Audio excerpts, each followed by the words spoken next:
तीन मुल्की cricket tournament के फाइनल में न्यूजीलैंड ने पाकिस्तान को 5 विकेट से शिकस्त दे दी। पाकिस्तान को टॉम लेथम के 2 कैच छोड़ना और एक रिव्यू ना लेना महंगा पड़ गया। लेथम आखिरकार 56 रन बनाकर आउट हुए। न्यूजीलैंड ने 243 रन का हदफ 46 ओवर में पूरा कर लिया। वज़ीर आज़म शहबाज शरीफ से इंटरनेशनल फाइनेंस कॉरपोरेशन के MD मुख्तार डेविड की मुलाकात। पाकिस्तान में IFC के जारी और मुमकिन इक़दाम पर तबादला ख्याल। वज़ीर आज़म ने वर्ल्ड बैंक के 10 साला $40 अरब के कंट्री पार्टनरशिप फ्रेमवर्क का खैर मकदम किया। वज़ीर आज़म ने बुनियादी ढांचे, IT, ज़राअत और सेहत के शोबों में IFC के ताउन को सराहा। Balochistan union of journalist, Balochistan bar council और इंसानी हुकूक कमीशन ने मुतनाज़ पैका तरमीमी एक्ट 2025 तरमीमी बिल बलोचिस्तान हाई कोर्ट में चैलेंज कर दिया। दरख्वास्त में कहा गया है कि पैका एक्ट अवाम के बुनियादी आइनी हुकूक की खिलाफ वर्जी और इंसानी हुकूक के खिलाफ है। इस्लामाबाद हाई कोर्ट ने पैका तरमीमी एक्ट के खिलाफ PFUJ और दीगर की दरख्वास्तों पर वजारत कानून और वजारत इत्तलात को नोटिस जारी करके 2 हफ्तों में जवाब तलब कर लिया। FIA और पैमरा को भी नोटिस, अदालत ने अटॉर्नी जनरल को भी मुआवनत के लिए नोटिस जारी कर दिया।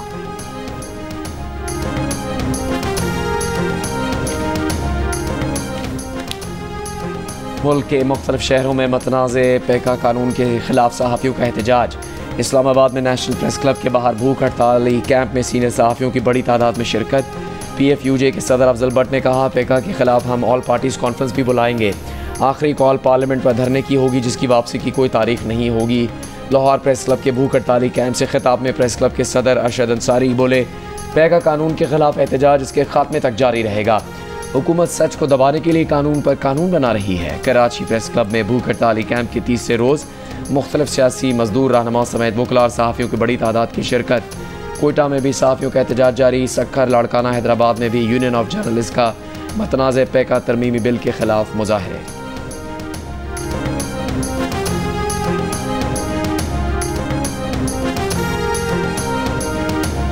सेनेट में मुल्क भर में पुरअमन जलसे करने और रैलियां निकालने से मुतालिक करारदाद मंजूर। करारदाद हुकूमत और अपोजिशन ने मिलकर तैयार की। शरी रहमान ने कहा, मुबारक हो, ऐवान ने इत्तफाक राय से जमहूरियत के हक में करारदाद मंजूर की।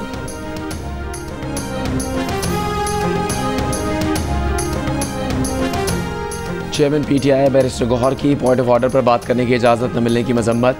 ऑपोजिशन ने कौमी असम्बली से वॉकआउट कर दिया। साहिबजादा हामिद रजा ने कहा, पार्लियामेंट का किरदार नजर नहीं आता। आपकी ख्वाहिश है कि हमने आपसे आकर टकराना है तो हम तैयार हैं।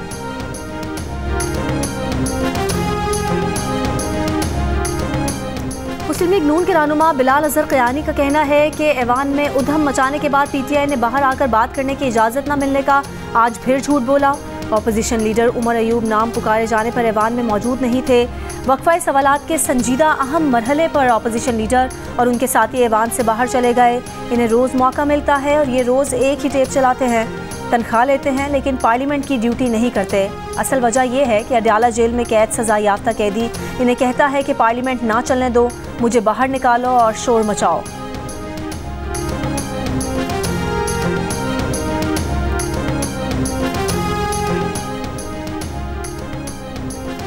ऑपोजिशन रहनुमा महमूद खान अचकज़ई की स्पीकर अयाज सादिक पर तनकीद। कहा, स्पीकर ने बेईमानी की, बैरिस्टर गौहर जैसे शरीफ आदमी को बोलने का मौका नहीं दिया।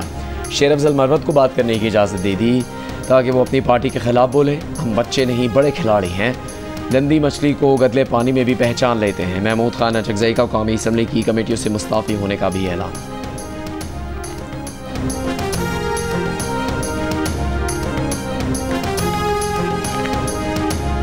कायम मकाम chief justice Sindh high court justice Junaid Ghaffar ने ओहदे का हल्फ उठा लिया। गवर्नर सिंध कामरान खान पेशवारी ने कायम मकाम chief justice Sindh high court से हल्फ लिया। जस्टिस एजाज स्वाति ने बतौर कायम मकाम chief justice Balochistan high court से हल्फ लिया। गवर्नर शेख जाफर मंदखेल ने जस्टिस एजाज से हल्फ लिया। पेशावर के गवर्नर हाउस में कायम मकाम chief justice Peshawar high court justice Syed Mohammad Atiq Shah की तकरीब हल्फ बर्दारी। गवर्नर KP फैसल करीम कुंडी ने हल्फ लिया। वज़ीर आला खैबर पख्तूनख्वा अली अमीन गंडापुर भी शरीक हुए।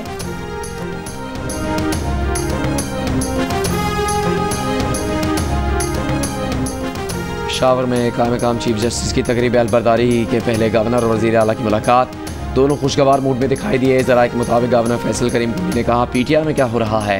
शेर अफजल मरवत को भी निकाल दिया, उनसे हमदर्दी है। जवाब में वज़ीर आला अली अमीन गैर मामूली तौर पर मुस्कुराते रहे। तर्जुमान वज़ीर आला ने कहा कि मुलाकात के दौरान सियासी गुफ्तगू नहीं की गई। सवाबी जलसे या पार्टी अमूर पर काया सहराइयाँ मुनासिब नहीं। अपने आप को खबरों में रखने के लिए गवर्नर हाउस से मनगढ़ंत बातें फैलाई जा रही हैं।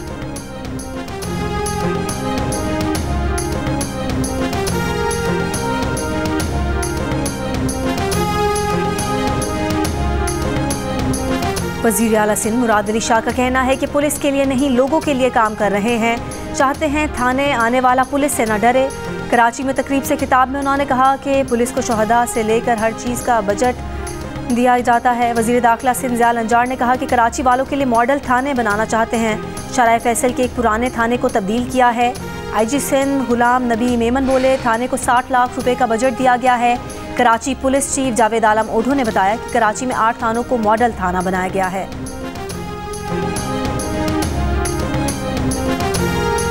वज़ीर आला बलूचिस्तान सरफराज बुगटी ने कहा है कि सूई के बच्चे भी वहाँ पढ़ेंगे जहाँ सरदारों के बच्चे पढ़ते हैं। दाखिले मेरिट पर दिए जाएंगे। बलूचिस्तान से 30,000 नौजवान बाहर जाएंगे। डेरा बुगटी में तकरीब से खिताब में कहा कच्ची के नाल से ज़रा इनकलाब आएगा। वफाकी वज़ीर एहसन इकबाल ने कहा अगले 10 साल में बलूचिस्तान पाकिस्तान का अमीर तरीन सूबा बनेगा। CPEC के मंसूबे देखकर दुश्मनों की नींदें उड़ गई। उड़ान पाकिस्तान के सफ़र के साथ बलूचिस्तान भी शामिल होगा। पेशावर में महकमा आला तालीम खैबर पख्तूनख्वा के ज़ेर एहतमाम इंटर कॉलेज स्पोर्ट्स गाला वज़ीर आला खैबर पख्तूनख्वा अली अमीन गंडापुर ने इफ्तिताह किया। तकरीब से खिताब में कहा फ़ख्र है बानी PTI का ख्वाब पूरा हो रहा है। नेशनल और इंटरनेशनल खिलाड़ी मुल्क का नाम रोशन कर रहे हैं। मुकाबला करना सीखें तो आप तरक्की करेंगे। बानी PTI हमारे लिए मुकाबला कर रहे हैं।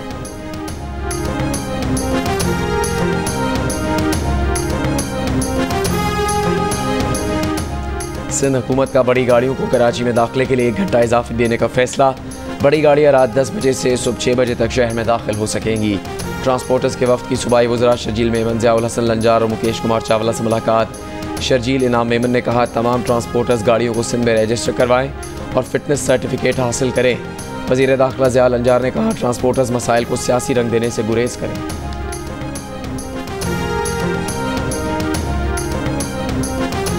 एडिशनल डायरेक्टर FIA वक़ारुद्दीन सैयद का कहना है कि मुजरिम शनाख्त छुपाने के लिए गैर मुल्की सिम्स इस्तेमाल करते हैं। पाकिस्तान में सबसे ज़्यादा बरतानिया की सिम्स गैर कानूनी तौर पर इस्तेमाल हो रही हैं। ख़वातीन को हिरासा करने और दहशतगर्दी के वाक़यात में भी गैर मुल्की सिम्स इस्तेमाल हो रही हैं। अब तक 8,000 से ज़ायद गैर मुल्की सिम्स बरामद कर चुके हैं। इंटरनेशनल फाइनेंस कॉरपोरेशन के MD मुख्तार डाइब की वज़ीर ख़जाना और औरंगज़ेब से मुलाकात। वज़ीर ख़जाना ने पाकिस्तान के माशी इस्तेहकाम पर ब्रीफ किया। कहा हुकूमत ऐसा माहौल पैदा करने के लिए पुरज़्म है जिसमें निजी शोबा माशी तरक्की में आगे हो। MD IFCs ने कहा कि IFC पाकिस्तान की तरफ से इस्लाहात को तस्लीम करती है। निजी शोबे ने वज़ीर ख़जाना की पॉलिसियों पर एतमाद का इज़हार किया।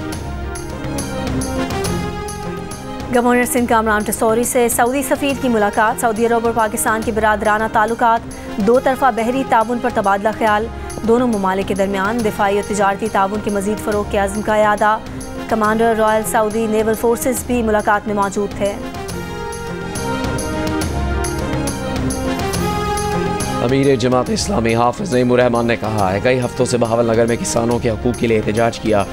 लाहौर में कारकुनों को गिरफ्तार करके बसों को रोका और थानों में बंद किया गया। लाहौर की चेयरिंग क्रॉस माल रोड पर किसानों से खिताब करते हुए कहा पंजाब असम्बली है जिसने कुछ महीने पहले तनख्वाहों में इजाफा किया। किसान हुकूमत की वजह से ज़मीन पर आ गए। गंदम और गन्ने का रेट तय किया जाए, ब्लैक मार्केटिंग ख़त्म की जाए।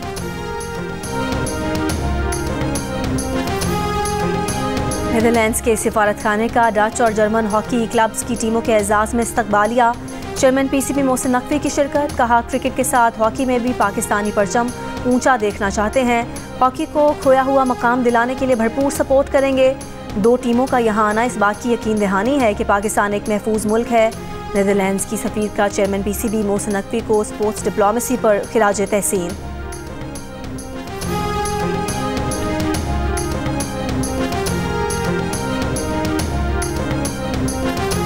भारत में सहाफ़ियों का सामना न करने वाले मोदी को वाशिंगटन में प्रेस कॉन्फ्रेंस के दौरान मुश्किल सूरत हाल का सामना।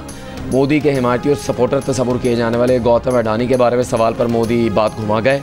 वाज़ेह जवाब देने से गुरेज किया। बांग्लादेश में हुकूमत की तब्दीली में अमरीकी डीप स्टेट के किरदार के सवाल पर अमरीकी सदर ने मामला मोदी पर डाल दिया। कहा बांग्लादेश पर मोदी बरसों से काम कर रहे थे, वही इसके जिम्मेदार हैं।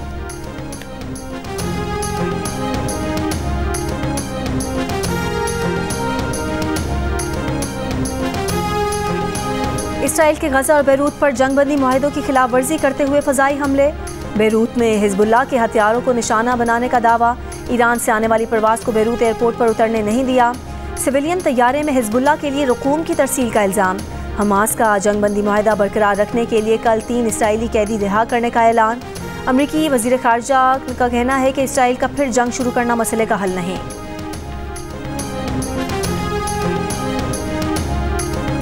और कराची के इलाके डिफेंस से 6 जनवरी को अगवा नौजवान मुस्तफ़ा की लाश हब से मिल गई। पुलिस के मुताबिक मुस्तफ़ा की गाड़ी भी जली हुई हालत में मिली है। DIG CIA के मुताबिक मुस्तफ़ा को कराची में कत्ल किया गया।